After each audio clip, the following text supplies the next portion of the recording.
everyone for taking the time to come to Sacramento to share your stories with folks in the Capitol. You're never wrong about your own story. You don't have to remember facts and figures and, there's 7 million or 8 million in Californians living with psoriatic disease. That's somebody else in the meeting will say that. There's nothing to be afraid of. They're very interested in hearing our stories. There's no question about that.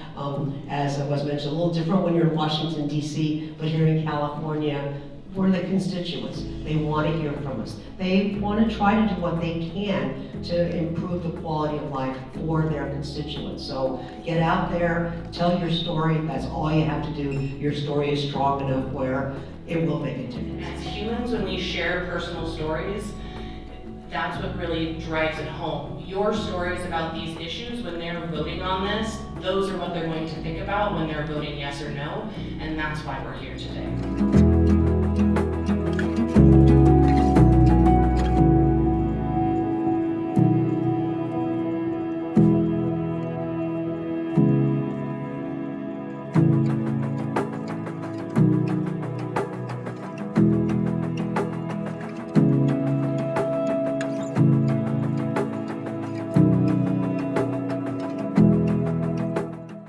You can best tell the story of your history with the disease and enable legislators to sympathize, empathize with what you've gone through and what you will be going through if you don't have access to the care that's now available. To be honest, don't be shy, tell your story, because the story is individual to you, and it's very impactful, and it actually gives an idea of why we're all here.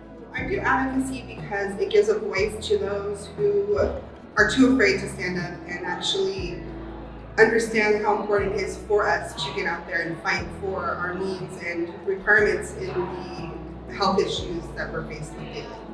Actually, I love it all, A to Z.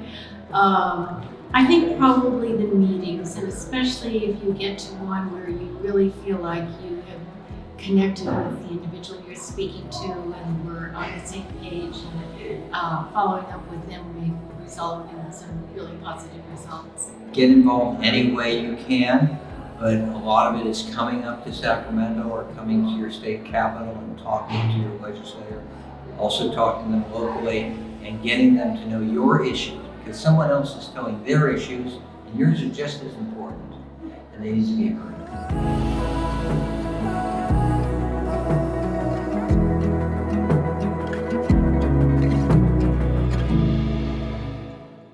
So I'm a rheumatologist in San Diego, and we have patient, father, and advocate here with us, and we're basically not specifically advocating for a specific bill this year, but we're hoping to gain support next year when there's a proposed legislation to reform step therapy management, utilization management requirements. 3 years ago, I was also unfortunately diagnosed with psoriasis and psoriatic arthritis. So at first, they put me on over-the-counter medicines such as like Tylenol and ibuprofen, but then they switched me from Tylenol to ibuprofen and Naproxen and Celebrex and so many different medicines, knowing that it wouldn't help. Are you 14? I'm 14. 14, yeah, they have to go through this, and it's Tough enough to be 14. But you're doing well, keep at it, keep going, and you have the right care.